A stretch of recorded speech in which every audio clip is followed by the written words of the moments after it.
ई भारत के लॉन्चिंग के उपलक्ष्य में मैं सबसे पहले बहुत बहुत शुभकामनाएं और शुभेच्छाएं देता हूं और निश्चित रूप से इस उपक्रम यशस्वी होगा ऐसा विश्वास भी व्यक्त करता हूं। मैं अपने देश में इन सब पॉलिसी का जन्मदाता भी हूं, तो मुझे पता है कि इसमें अड़चनें क्या और समस्याएं क्या है। मैंने अभी बताया कि मेरे पास टीवीएस और बजाज, हीरो, ये तीन ऐसे मैन्युफैक्चरर है देश में कि उनका 50% प्रोडक्शन वो एक्सपोर्ट करते हैं। यानी हमारे देश में एक्सपोर्ट का मार्केट जितना देश का है उतना बाहर का है। और सबसे इम्पोर्टेंट चीज ये ही है कि उनकी ई स्कूटर जो है, ई बाइक बड़ी महंगी है। और इसलिए इसमें जो सबसे बड़ी बात है कि उन्होंने दो स्टडी किया था। अभी 2-4 दिन पहले ही टीवीएस के मालिक जो थे वेणु श्रीनिवासन मेरे आए थे और सर्वे में ये मालूम हुआ कि एक स्कूटर आदमी कितने किलोमीटर चलाता है। तो उसका जो एवरेज आया है, बजाज ने कहा है कि 26 किलोमीटर एक दिन में चलाता है और टीवीएस ने कहा है कि 24 किलोमीटर चलता है और रात को घर में गाड़ी फिर चार्ज होती है। तो मैंने इनको सुझाया कि आप बैटरी दो लगाने के, अभी ये बोल रहे सोलर से इसकी जरूरत ही नहीं, एक ही बैटरी चार्ज करके अगर 70 किलोमीटर होगा तो कॉस्टिंग कम होगा। और इसका मार्केट जो है आजकल लोग जो नागपुर, पुणे, मुंबई, ये थोड़ा ब्रांडेड के तरफ है क्योंकि उनकी पेइंग कैपेसिटी ज्यादा है। पर जैसे काटोल है, नरखेड़ है, जलालखेड़ा है, इस टाइप के जो छोटे छोटे गांव है, वहां सफाई कामगार, प्यून, छोटे आदमी भी साइकिल के बजाय इसको चला सकता है। बच्चे कॉलेज में जाने के लिए इसका उपयोग कर सकते हैं। और इसलिए जो मिनिमम मोटर की कैपेसिटी है, उसको जब मैंने ये कानून बनाया था तो उसको मैंने आरटीओ से बाहर कर दिया, रजिस्ट्रेशन की जरूरत नहीं है। तो मुझे आपसे एक ही कहना है कि ये मार्केटिंग रूरल, एग्रीकल्चर और छोटे गांव में ज्यादा होगा। दूसरी बात, कॉस्ट में क्वालिटी के साथ कॉम्प्रोमाइज नहीं करते हुए आप उसको कॉस्ट कम करिए और कॉस्ट आपकी वैसे भी रीजनेबल है।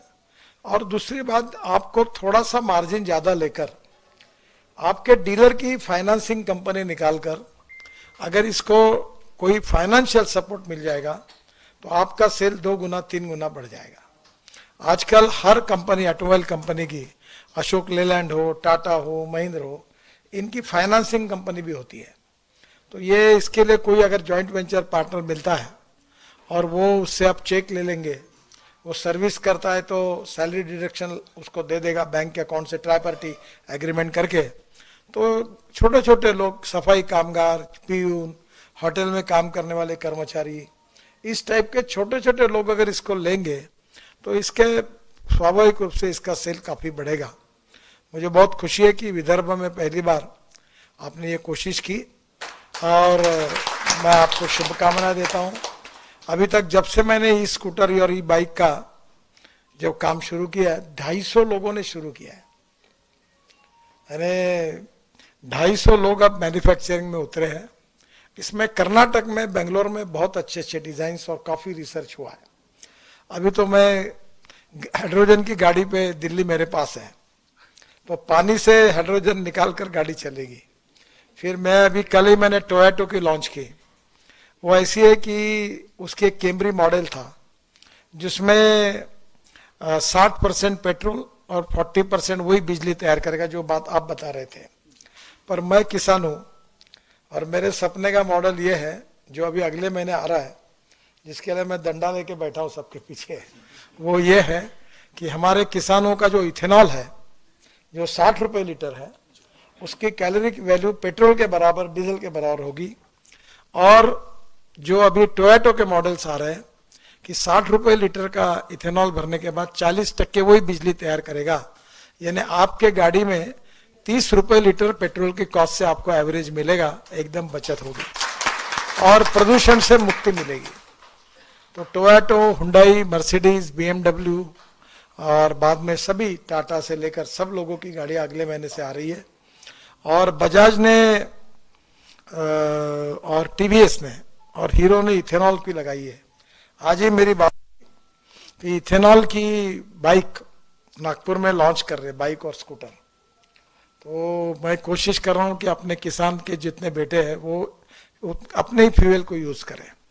तो ये स्वाभाविक रूप से सस्ता भी है और प्रदूषण से मुक्त भी है। तो मुझे लगता है कि electric, ethanol, methanol, biodiesel, bio CNG, bio LNG और हाइड्रोजन। और हाइड्रोजन में भी 3 प्रकार है। ग्रीन हाइड्रोजन यानी पानी से निकलता है या बायोमास से निकलता है। आज ही मैं कारपोरेशन के आयुक्तों को कह रहा था कि हमारा शहर पहला है कि हमने टॉयलेट का पानी बेचकर हम लोग 300 करोड़ कमाते हैं। तो मैंने आज ही उनको कहा कि जो सॉलिड वेस्ट को सेग्रीगेट करने के लिए रूफटॉप सोलर लगाओ, और वो पानी जो है गंदा पानी, उसी से हम ग्रीन हाइड्रोजन तैयार करेंगे। और नागपुर कारपोरेशन की ट्रक, बसेस और कार ये सब उसी पे चलाएंगे। अभी मैं उनको कह के आया कि आप ये प्रोजेक्ट दो। अभी दिल्ली में तो मेरे यहाँ एक मिराई करके गाड़ी है, वो टोयोटो की है।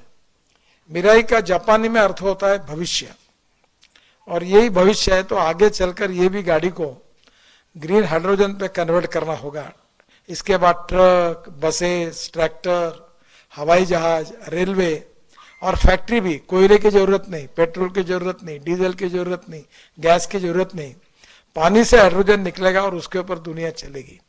और मुझे एक बात लगती है कि मैं 2004 से ये कह रहा हूं, पर आउट ऑफ बॉक्स कोई भी बात लोगों को समझाने में समय जाता है, क्योंकि वो जल्दी मानते नहीं है। जितनी बातें कहता था उतनी सब प्रूव हो गई। तो अब स्वाभाविक रूप से, और ट्रांसपोर्ट मंत्री मैं हूं, और मेरा एक सपना है कि इस देश के पेट्रोल डीजल को, इंपोर्ट को बंद करना। 16 लाख करोड़ रुपए का पेट्रोल डीजल देश में आता है और सब प्रदूषण हमारे देश में होता है। और अगर ये 16 लाख करोड़ में से 5 लाख 10 लाख करोड़ अगर गांव के गरीब किसानों के पास जाएंगे तो गांव के लड़कों को रोजगार मिलेगा। और इसलिए बड़े प्रमाण पर मैं बोलता हूं कि अन्नदाता नहीं, ऊर्जादाता बनो, ताकि गांव में ऊर्जा तैयार हो जाएगी तो कोई किसान नागपुर, मुंबई, कलकत्ता नौकरी मांगने कल नहीं आएगा। और अभी वो दिन दूर नहीं है कि अपने खेती में कुआं होगा, ऊपर में रूफटॉप सोलर होगा, वहीं से इलेक्ट्रोलाइजर 1 करोड़। मैंने अभी एक फैक्ट्री का उद्घाटन किया बेंगलोर में, तो पूरे 90% प्रोडक्शन एक्सपोर्ट हो रहा है। तो अब इलेक्ट्रोलाइजर 1.25 करोड़ का है। और जो जनरेटर सेट है वो अभी किर्लोस्कर ने मेरे घर पे ही लगाया यहाँ बिल्डिंग में, जो 100% बायो इथेनॉल पर चलने वाला देश का पहला जनरेटर है। क्योंकि डीजल का भाव 110 रुपए और इथेनॉल का भाव 60 रुपए। तो स्वाभाविक रूप से बचत। और मैं कंस्ट्रक्शन इक्विपमेंट वालों के पीछे लगाऊं। जेसीबी ने ऐसा जेसीबी बनाया कि जो अपनी परली होती है, राइस स्ट्रॉ, ये इससे बायो सीएनजी और बायो एलएनजी तैयार होता है। और मेरा ट्रैक्टर खुद का ये सीएनजी पर चलता है। और अभी वो उसके कारण किसान 1 लाख रुपए साल के अगर है तो उसकी बचत होगी, क्योंकि डीजल के बजाय सीएनजी पे चलेगा। और अभी सीएनजी भी ये हमारा फ्यूचर है, एलएनजी भी फ्यूचर है। तो मैं तो आज मुझे खुशी हुई कि जितना electric, ethanol, methanol, biodiesel, bio CNG, bio LNG, electric और ग्रीन हाइड्रोजन, मैं पीछे पड़ा हूं इसके। और मैं एक दिन ये दिन देखना चाहता हूं कि हमारे देश का इंपोर्ट 16 लाख करोड़ का 0 हो जाएगा और हमारा देश का किसान ऊर्जादाता होगा और गांव के लड़कों को रोजगार मिलेगा। और इससे देश का प्रदूषण, आज जो डॉक्टर की बिल आप दे रहे वो प्रदूषण के कारण दे रहे हैं, वो प्रदूषण खत्म होकर देश को मुक्ति मिलेगी। उसमें आपने आज ई व्हीकल का, ई भारत के नाम से इसका लॉन्चिंग किया है।